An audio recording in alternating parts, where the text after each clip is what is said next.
season.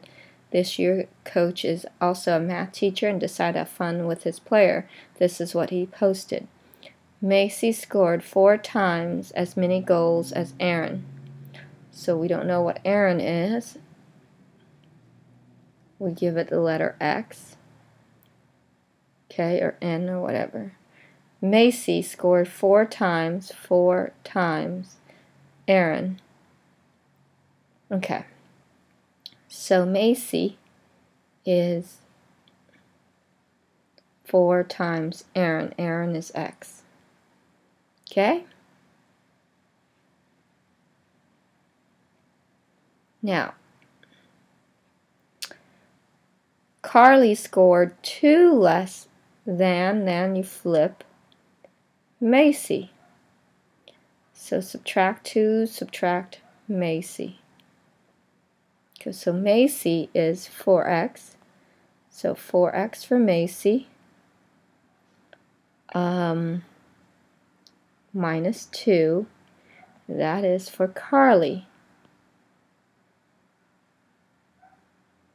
Okay, and then the last person is Shelly. Shelly is half as many goals as Carly. So whatever Carly is, there's Carly. 4x minus 2 and half, so you divide it by 2. Now today I explain us dividing by 2 like this. There's many ways to look at it. Divide by 2, divide by 2. So Shelly can be reduced to 2x minus 1. Okay? There's another. So we got all 4 people here. We got Aaron, Macy, Carly, and then Shelly is this one here. Okay? Determine how many goals each of the top 4 players scored if the total of Aaron and Macy, so Aaron and Macy,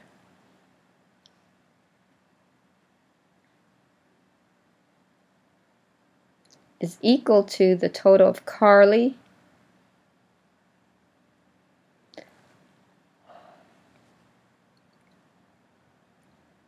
and Shelly. Okay, Aaron is X, Macy is 4x, Carly is 4x minus 2, Shelly is 2x minus 1. Okay? For this plus here. Combine like terms. It's 5x plus 6x minus 3. Get rid of the 6. It gives you negative 1. X equals to negative 3. Okay, divide by negative 1. X is 3 goals. Who makes 3 goals? Aaron. So Aaron, we know, makes 3 goals. If that's the case, 4 times 3. Macy makes 12 goals. Okay, and then 12 minus 2 is 10. And then 3 goals there. That's 6 minus 1, which is 5. Okay? So we get 5 goals. So here we can state Aaron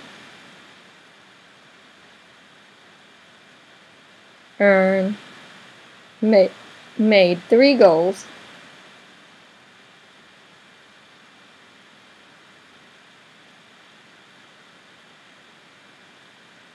Macy made 12 goals. Carly made 10 goals. Shelly made 5 goals.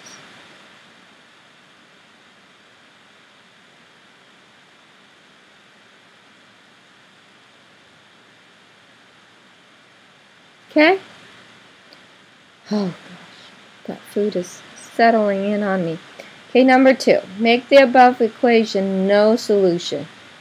Okay, no solution means the coefficient has to be the same, but the constant is different. So you need to remember when you're writing and explaining to use the word coefficient. Okay, so let's say this was, let's make it easy. Let's make this a 2, makes this a 3. Okay, so that's negative 2 parentheses 3x minus 3 equals, we're going to leave this blank for now.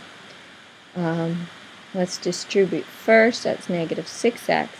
Distribute, that's now plus 6. Okay, so now we can worry what can go here. Well, it has to be a negative 6x. The coefficient has to be the same. As you can see, these are called coefficient. Has to be the same, but the constant, this one right here, can be anything you want. So I'll pick 28, whatever. That way it becomes no solution, because if you get rid of the variable x, okay, 6 does not equal to 28. And you can substitute anything in, and so the missing number is negative 6 and 28. One solution now. Okay, remember, no solution, the coefficient have to be the same. Some of you are still missing it on the test. I'm going to ask it every single unit test. I'm going to tell you that. Coefficient, same. Now, with one solution, the coefficient has to be different. Otherwise, it'll be no solution or infinite linear. So one solution, the coefficient has to be different. Doesn't matter about the constant. Coefficient is the number next to a variable. Has to be different.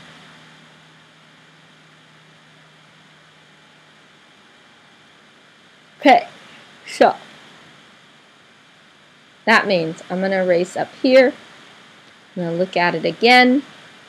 Okay, so if I put negative 3 there, put 2 here, so negative 3 parentheses 2x minus 3. Always worry about that side first. That's negative 6x plus 9. On the other side, it could be anything. It doesn't matter, like the no solution and infinitely solution. You got to worry. This doesn't matter. It cannot be negative 6, and it cannot be not. It can be anything. The constant, this is called, can be anything you want. So I'm going to make it 8x. No, the numbers will be too big. Let's say 2x. So the missing number here is 2 plus 3. Okay? Let's solve it. I'm going to add 6x, get rid of the smallest one. Okay, that gives me 9 equals to 8x plus 3 minus 3 minus 3. That's 6 equals to 8x. Divide by 8. X then is 3 over 4. One solution. Okay? So make sure you know how to do that. And this is also very crucial right here. You need to start with the least common denominator, which is in this case is 6, times this whole term is 6, times this term by a 6, times this by a 6. Cross cancel. That becomes a 3. Now with this, you can put 3 parentheses negative 4x minus 4 there. Cross cancel here. That gives you just a plus 5. Cross cancel here. Changes nothing. Okay, with this one here, you can just distribute the inside first. Get the answer. You do inside most of the parentheses. That's what you're doing. You can do that. Okay? So you get negative 4x minus plus 16. A negative and a negative is a positive. Okay, but you got still the one outside. You can distribute that again and get negative 12x plus 48. Or you can just do it at the beginning, which student get confused of. Plus 5 here. That gets you 6x minus 8.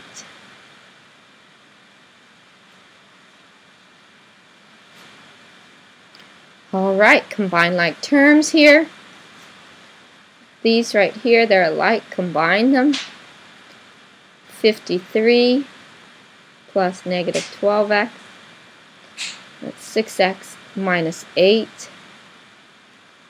Okay. Plus 12x.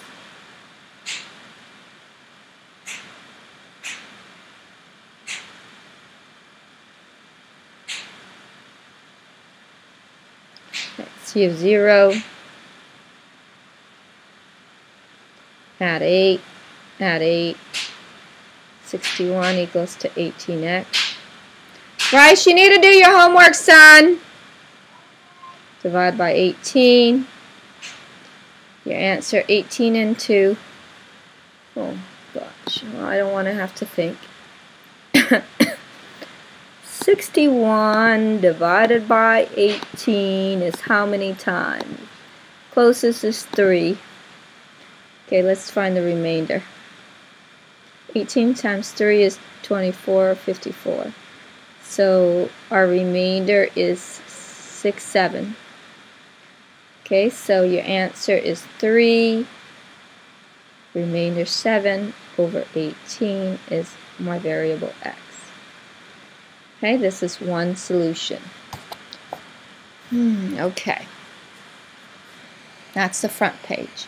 The back page. Okay, this is the exact same one from the test, which most of you missed, or a lot of you missed.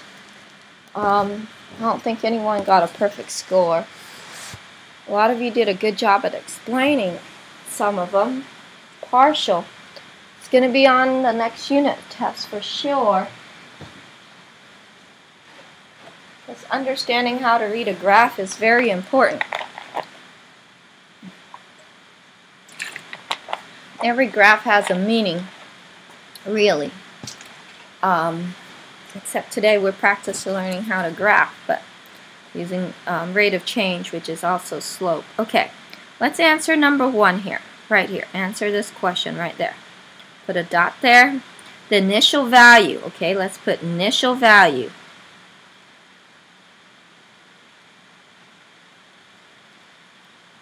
Is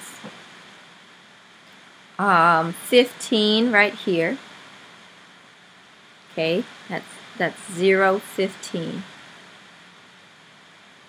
Is 0, 15.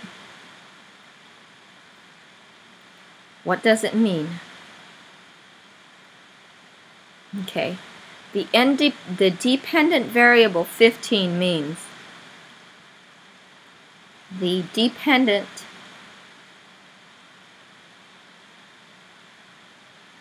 variable 15 means 15, there's 15 cups of milk remaining right there. This is what it means. Means there's 15 cups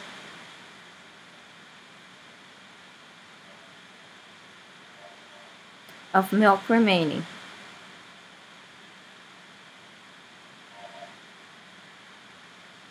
Because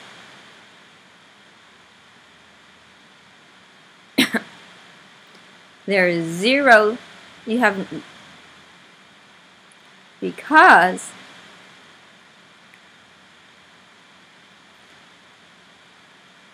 this is number of serving, that means you haven't served anything, because there is 0 serving. That means you haven't fed anybody anything. 15 cups of serving, 15 cups of milk before anyone eat anything. So basically 15 cups of milk Oh, 0 serving. Also, first of all, I need to put 0. 0 serving is the dependent. Independent, I mean. Sorry if I ever confuse you with the vocabulary. Independent, okay, variable. Now, that means if you want to write more on this, that means there's 15 cups of milk before anyone ate anything. Okay? Nothing was served. Okay. A sentence explaining the rate of change and the unit rate. Okay. The rate of change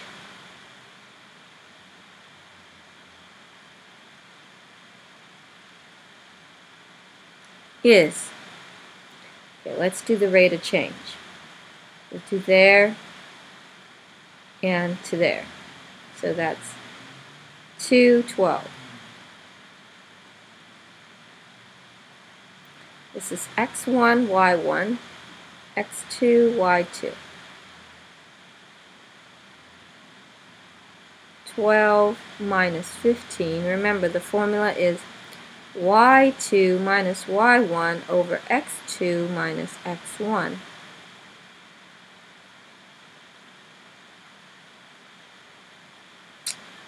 You got 12 minus 15 over 2 minus 0. Okay, so you got negative 3 over 2. Notice the graph is a negative graph, and it's a negative slope. Amazing, huh? Okay, unit rate. This is, so here, the rate of change is negative 3 over 2. That means you serve three cups of milk every 2 servings. Serve people 3 cups of milk is gone after 2 servings. Unit rate. That means how much it costs for 1 serving. And the unit rate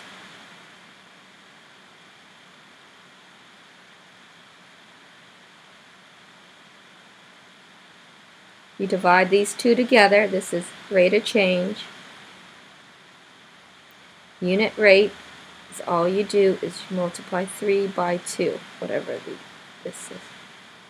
It's 1, 2, 5.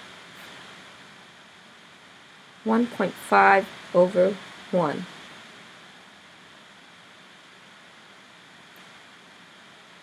Okay? The final value, where the graph ends. The graph ends right here. That is 10, 0. It means 0 serving left. When you stop serving, how many is?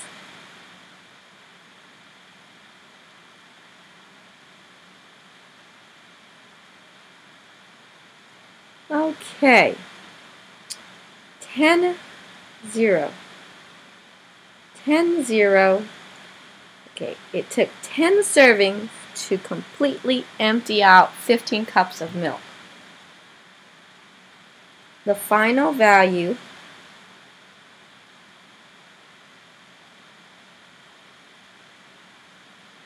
of 10 and 0 means it took 10 servings to get, took 10 servings to have no milk left.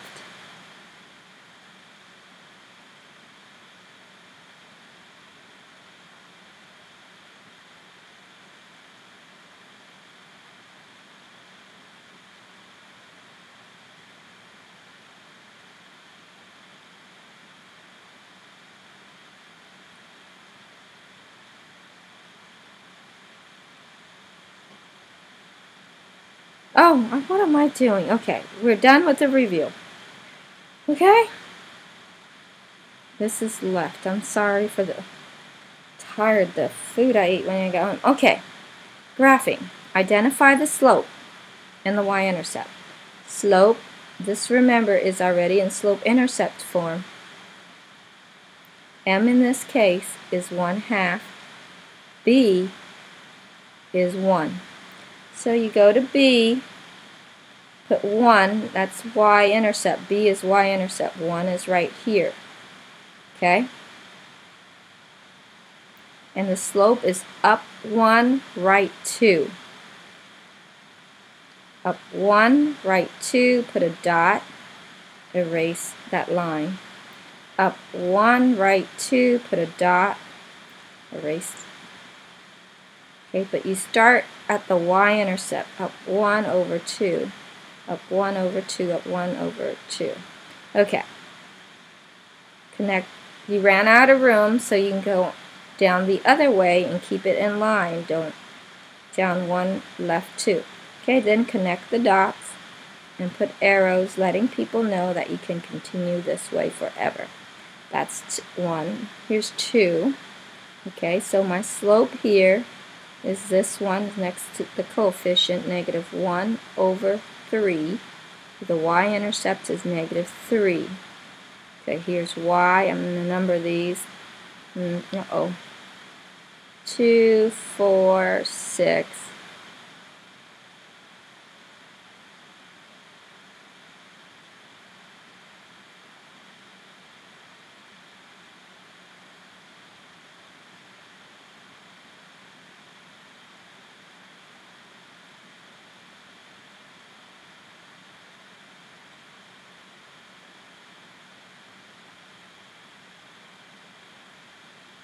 What am I doing? Why did I put -3? Oh my god. That's the y-intercept. Oh my gosh. I must be really tired. Half asleep. Okay. 4. Okay. Y-intercept is -3. So here's y. Go down to -3. -2, -3. Right there. Okay? And then you go down 1, right 3. So you go down 1, right 3. Down 1, right 3. Down 1, right 3. Okay, and then you run out of room. That's when, always go right first in order to be right. Never ever go right and go left first. Always right first. If you need to make more room, make more graphs. Up 1, left. Okay? It's really important you remember that you keep right. Your first couple of dots, or at least one dot, is to the right, so you know what it should look like. And this is your graph for that one. Back. Okay, your slope here is m is -2. That's your slope over 1. That slope is also rate of change. B equals to -3. All right. 2, 4, 6. -2, -4, -6, -8.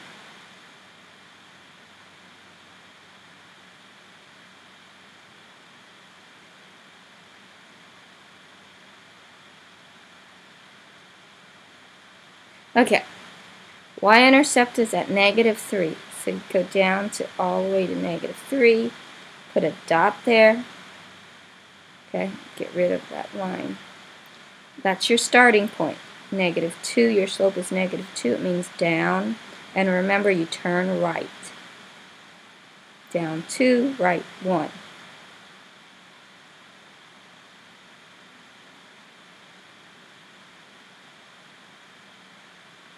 Okay? And then you go up 2, right 1. Oh no, I went down. Oh, this is wrong. Sorry. Down 2. Down 1, 2, right 1. That's what it means. Down 2, -2. Down 2, right 1. Okay? That's what it means. Okay, ran out of room. I need to go the other way, up 2, left 1.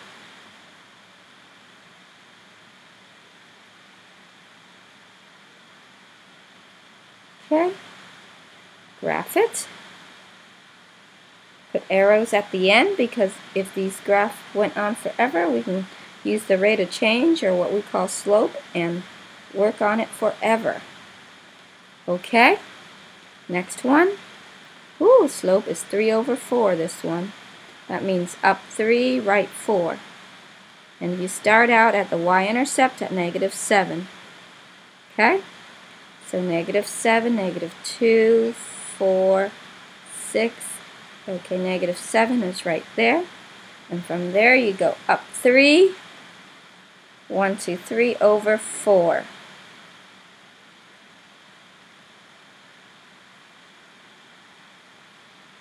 And then ran out of room, go down 3 over 4. And then you've got a nice line. It's positive slope. Okay. Number 5 is m equals to 2/3. B equals to 8. So let's put 8 right here. B is the y-intercept. 2, 4, 6, 8 right there. Down 2/3. Down 2/3.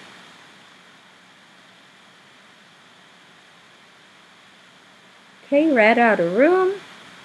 Down 2/3. Oh, up 2/3. Okay, not enough room either way. So we just stop right there. Graph. Arrows. Okay, number 6, one last one. Right? That's all I gave you guys. Okay, so here, invisible 1, you guys remember it's the invisible 1. So m is 1/1, that's up 1, right 1. The y-intercept is -2. Right there. Y-intercept's -2. Here's -2. There you go. -4, -6, -8. So right there is your starting point. That's where -2 is. You go up 1, right 1.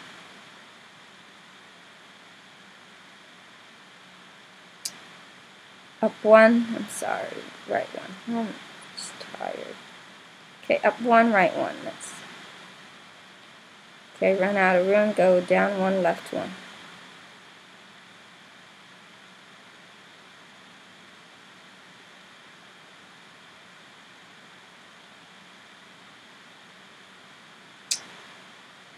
Okay, well, let's just graph this. Connect, and we are done. That's our line. Notice the slope is negative, the line is coming down. Slope is positive, going up, the line's going up. Anytime it's a negative, going down, positive,